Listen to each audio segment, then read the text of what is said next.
The United States is going around creating conflict with every nation in the world. It started with full-scale sanction wars in 2025, and as soon as the calendar flipped on 2026, its captured Venezuela's president threatened to acquire Greenland and is now contemplating a regime change in Iran. Over the last 73 years, the US and Iran have had an incredibly rocky relationship. It's not just about nuclear weapons or about military power or terrorism or even about religion, because you can look at Saudi and Pakistan. America has a better relation with them. So why has the US spent over 45 years sanctioning Iran, threatening them, and treating them like an arch nemesis? When did America's obsession with Iran really begin? Let's dive in. Iran in the 1950s looked like this. Women walked the streets of Tehran in Western clothing. They were studying in universities for higher education. The country was democratic and held elections. It was modern, progressive, completely different from the Iran we know today. It was not a country that needed any saving. But Iran had something that made it both the luckiest and the unluckiest country in the world: oil. Look at this chart. Apart from the US and Russia, Venezuela and Iran were the top oil producers in the world, and Great Britain was fully leveraging this. Since 1914, British government bought 51% of Anglo-Iranian Oil Company. So, the Royal Navy ran on Iranian oil, and they barely paid Iran even a fraction in return. Look at this. From 1914 to 1950, Anglo-Iranian Oil Company paid $90.88 million in corporate taxes to the British government. The Iranian government received a total of £35.23 million in those same years in royalties and taxes. That's merely 1/3 of the taxes to the government, not even the total revenue. During the World War II, they took it a step further and invaded and occupied Iran alongside the Soviet Union to secure the oil fields. But after the Second World War, as nationalism swept the developing world, colonized nations were demanding independence and control over their own economies. And in Iran, their primary focus was taking back their oil. And then, in 1950, something happened that sparked a major change. The American-owned Arabian American Oil Company agreed to do a 50-over-50 profit split with Saudi Arabia. The British Foreign Office rejected any idea of a similar deal for Iran. This was the breaking point. By 1951, a 69-year-old lawyer and politician named Mohammad Mossadegh was leading Iran's political scene. He was a Western, educated, secular, and a fiercely nationalist leader. He simply believed that Iran should control its own natural resources, and he had massive public support. So, when he got democratically elected into the Iranian government in 1951, the first thing he did was nationalize Iran's oil. He proposed a compromise which would divide the profits 50-over-50 between Iran and Britain. But Britain refused, because if Iran successfully nationalized its oil, what would stop Egypt from nationalizing the Suez Canal?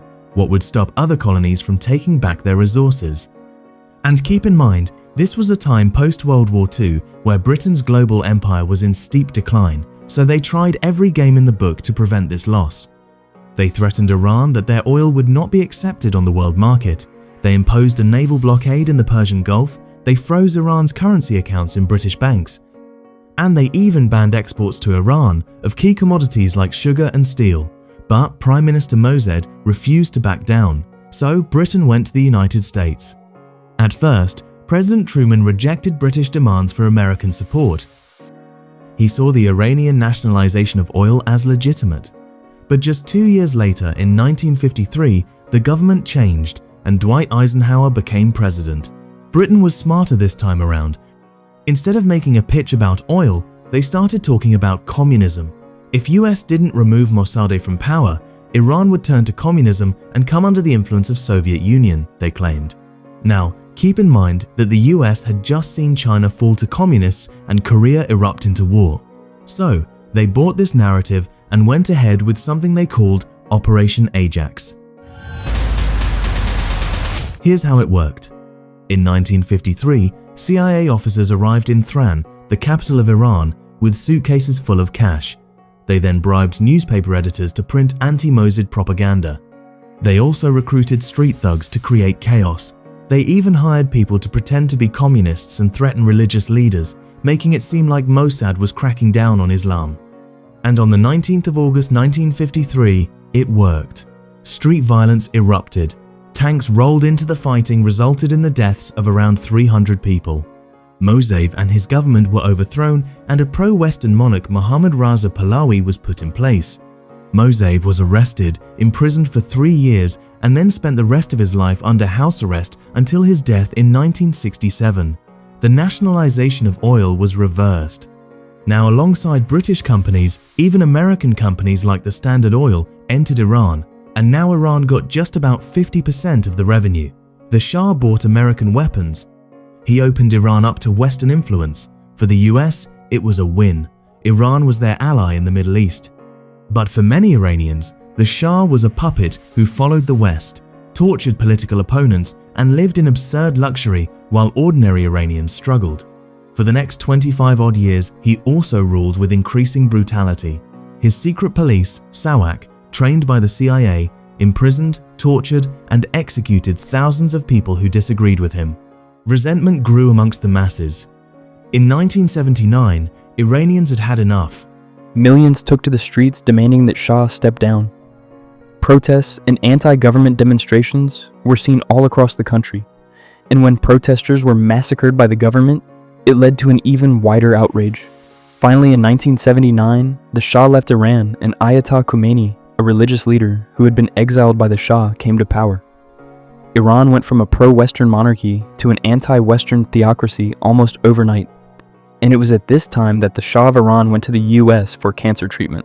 Now what seemed like a completely innocent act seemed to the Iranians as proof that America was planning to reinstall him, just like in 1953. So in 1979, Iranian students stormed the US embassy in Tehran and took 52 Americans hostage for 444 days. Taking over the embassy, Iran has been occupied by demonstrators. Iranians finally overran the embassy compound, but they made no attempt to harm him. From the American perspective, this was shocking, lawless terrorism. But from the Iranian perspective, they saw the US embassy in Iran as a CIA command post and a planning center for regime change. So what they did felt not only justified, but a retaliation for 1953. Now, this hostage crisis destroyed Jimmy Carter's presidency and humiliated the United States. Even the rescue attempt failed disastrously, with American helicopters crashing in the Iranian desert. The hostages were finally released in January 1981, minutes after Jimmy Carter's presidency ended and Ronald Reagan's began, like a humiliation for Jimmy Carter. But more importantly, now the relationship between the US and Iran became one of permanent hostility. The American embassy was gone, diplomatic relations were severed, and both countries saw each other as enemies. But this was just the beginning. The United States wanted revenge, and the perfect opportunity existed in Saddam Hussein. He had come to power in the neighboring Iraq just a year ago, and in 1980 entered what ended up an 8-year war with Iran. Now, while this was not influenced directly by the US, they saw this as the perfect opportunity to leverage. In geopolitics, there are no permanent friends or enemies, only interests, and at this point, Saddam Hussein was fighting USA's nemesis, so it constituted an ally. So the US decided to provide it with assistance. The US gave Iraq satellite intelligence showing Iranian troop positions. They sold Iraq helicopters that were used in combat. They gave Iraq dual-use technology that helped them build weapon systems, and even turned a blind eye when Iraq started using chemical weapons against Iran. This went so far that when Iran tried to bring evidence of the Iraqi chemical weapons use to the United Nations, the United States lobbied against condemning Iraq. To Iranians, this sent a clear message. America's opposition to Iran wasn't about human rights or international law. It was about maintaining dominance in the Middle East, no matter the cost. After the Iran-Iraq war ended, the hostility continued because now Iran had started taking nuclear seriously, and this frightened the US. Iran argued that the nuclear program was for peaceful energy purposes, which is their right under the Nuclear Non-Proliferation Treaty. But American and Israeli intelligence believed Iran was pursuing nuclear weapons, and that became unacceptable. You see, the Middle East runs on deterrence. Gulf states rely on US protection. Israel is the only one with nuclear weapons, although undeclared, and Iran was so far contained. But now, if Iran acquired a nuclear weapon, or even just nuclear power, it would neutralize US military presence, shield terrorist militias like Hezbollah, Houthis, etc. it would also directly threaten Israel, USA's ally. But worst of all, force Saudi Arabia, Turkey, even Egypt to consider nuclear programs. They might hypothetically not need US military support much thereafter. This might even have cascading effects on the petrodollar since Saudi and USA have made the deal to use dollars for all oil sold by OPEC, based on USA's military support for them. And all this would start with Iran's nuclear program. So the US spent years escalating sanctions on Iran to prevent them from starting a nuclear program. And this went on till 2015, when the Obama administration brokered the JCPOA, the Iran nuclear deal. It was a landmark agreement. Iran would dismantle much of its nuclear infrastructure, submit to extensive inspection, and in exchange, get sanctions relief. For a moment, it looked like de-escalation was possible. Iranian oil exports increased. The economy stabilized. Iran was complying with the deal, according to international inspectors. But then Trump won the presidency, and in 2018, he withdrew the United States from the JCPOA. Instead, he reimposed sanctions and added over 1,500 new ones, targeting Iran's economy. The goal was to force Iran to negotiate a better deal that would also restrict its missile program and regional activities. Iran's economy collapsed. Its currency lost 2/3 of its value. Oil exports plummeted, and then Iran retaliated. It began ignoring the nuclear deal's restrictions, enriching uranium to even higher levels and moving closer to breakout capacity for a nuclear weapon. Which brings us back to today. Iran in 2026 is a country in crisis. Its economy is devastated by sanctions. Its nuclear facilities have been bombed. And now thousands of its own citizens are being killed in the streets for demanding change. The Trump administration has restored maximum pressure, signing directives aimed at driving Iran's oil exports to zero. Trump has openly discussed military strikes while also saying he's willing to make a deal with Iran. But here's what makes this moment so tragic. America doesn't see itself as the villain in this story. From Washington's perspective, Iran isn't a victim with a legitimate grudge. Iran is a problem state. It's a country that through Hezbollah in Lebanon, Houthis in Yemen, and allied militias in Iraq and Syria, actively destabilizes the entire region. It's a nation standing at the edge of becoming a nuclear power, which would fundamentally alter the balance of power in the Middle East.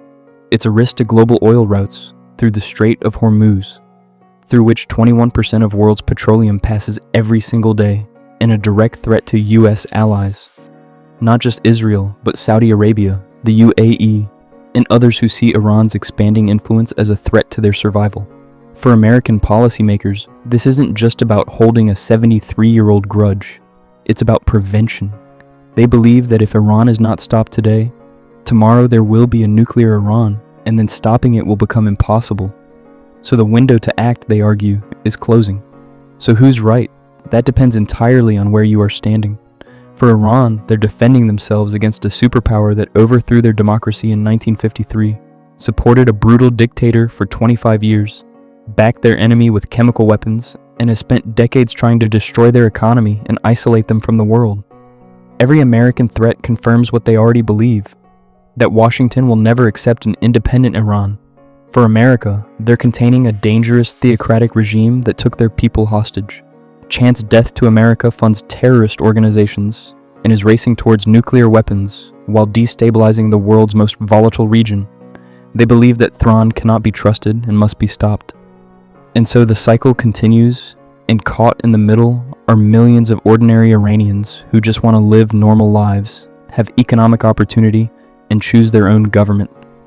They're being crushed by their own regime's brutality and by American sanctions that, however targeted, make daily life unbearable. Until one side is willing to truly break the cycle, we'll forever be stuck in the same loop. This is Deep World Stories documentary. Thanks for being with us.